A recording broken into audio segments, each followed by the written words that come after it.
માનનીય સીએમ સાહેબ, માનનીય ડિપ્ટી સીએમ સાહેબ, માનનીય ડીજીપી સાહેબની પ્રેરણાથી અને માનનીય નાયબ પોલીસ મહાનિરીક્ષક શ્રી નિલિપ્ત રાય સાહેબ રાજકોટ રેન્જના માર્ગદર્શન હેઠળ જો આપણા વિસ્તારમાં ગુનાખોરી થઈ રહી છે એને નેસ્ત નાબૂદ કરવા માટે ગુજસીટોક કાયદા મુજબ રાજકોટ ગ્રામ્ય પોલીસ દ્વારા કાર્યવાહી કરવામાં આવી છે. આમાં સંગઠિત ગુના આચરતી ટોળકી તરીકે એકબીજા સાથે મળીને એ લોકો છેલ્લા 10 વર્ષમાં સૌરાષ્ટ્ર વિસ્તારમાં રાજકોટ ગ્રામ્ય, સુરેન્દ્રનગર, બોટાદ, અમરેલી, ભાવનગર, જૂનાગઢ, જામનગર, ગીર સોમનાથ, દેવભૂમિ, દ્વારકા, અમદાવાદ ગ્રામ્ય આ જિલ્લામાં મિલકત સંબંધિત અને શરીર સંબંધિત ગુના કરીને પોતાના આર્થિક લાભ સારું આચરી ભયનો વાતાવરણ ઊભો કરી આ ગુનાહિત ટોળકી તરીકે એ લોકો અપરાધ કરતા હતા. તો આ 19 આરોપી જો છે આમાં રણજીત ઉર્ફે બોડિયો એના વિરુદ્ધમાં 45 ગુના દર્જ છે. ભરત ઉર્ફે પથુ ભાવનગરનો રહેવાસી 32 ગુના એના વિરુદ્ધમાં નોંધાયેલા છે. ભયેલુ મનુભાઈ વાઘેલા વલ્લભીપુર ભાવનગર 7 ગુના નોંધાયેલા છે. સંજય ઉર્ફે સીજે ભાવનગર 8 ગુના નોંધાયેલા છે. મુકેશ ઉર્ફે ભોપો 31 ગુના નોંધાયેલા છે. અજય ઉર્ફે બોડિયો 20 ગુના નોંધાયેલા છે. મંજી ઉર્ફે બાટલી 21 ગુના નોંધાયેલા છે. વિપુલ બચ્ચુભાઈ વણોદિયા બોટાદ 14 ગુના નોંધાયેલા છે. અશોક લાબુભાઈ સોલંકી 14 ગુના. સંજય બાવકુભાઈ 4 ગુના નોંધાયેલા છે. મંજી ઉર્ફે લાલો ઘોઘા ભાયાવદર 8 ગુના નોંધાયેલા છે. જગદીશ ઉર્ફે કાળિયો 6 ગુના નોંધાયેલા છે. ભરત ઉર્ફે બોડિયો પાલીતાણા ભાવનગર 18 ગુના નોંધાયેલા છે. રાજુ ઉર્ફે ભાણો ચોટીલા સુરેન્દ્રનગર 6 ગુના નોંધાયેલા છે. નરેશ જામનગર નિવાસી 8 ગુના નોંધાયેલા છે. દિનેશ ભાવનગરનો 5 ગુના નોંધાયેલા છે.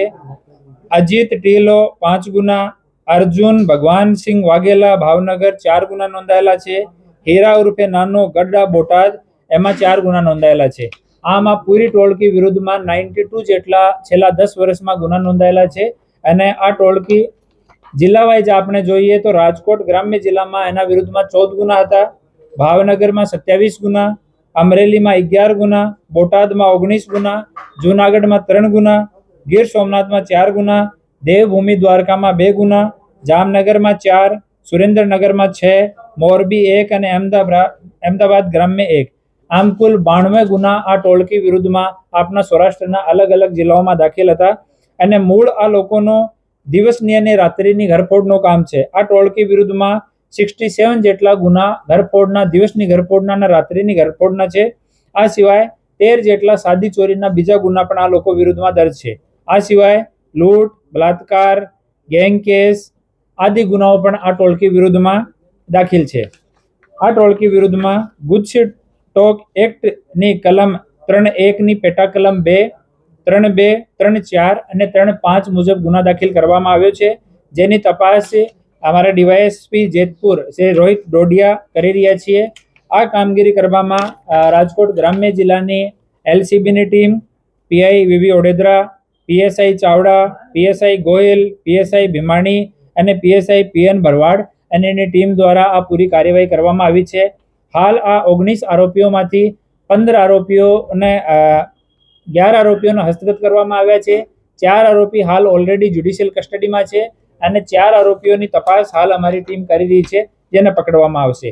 આ ગુનો દાખલ થવાથી આપણા સૌરાષ્ટ્ર વિસ્તારમાં અને ગુજરાતમાં જો ઘરફોડ ચોરી કરવાવાળા લોકો છે એના વિરુદ્ધમાં આ એક વ્યવસ્થિત પ્રયાસ છે.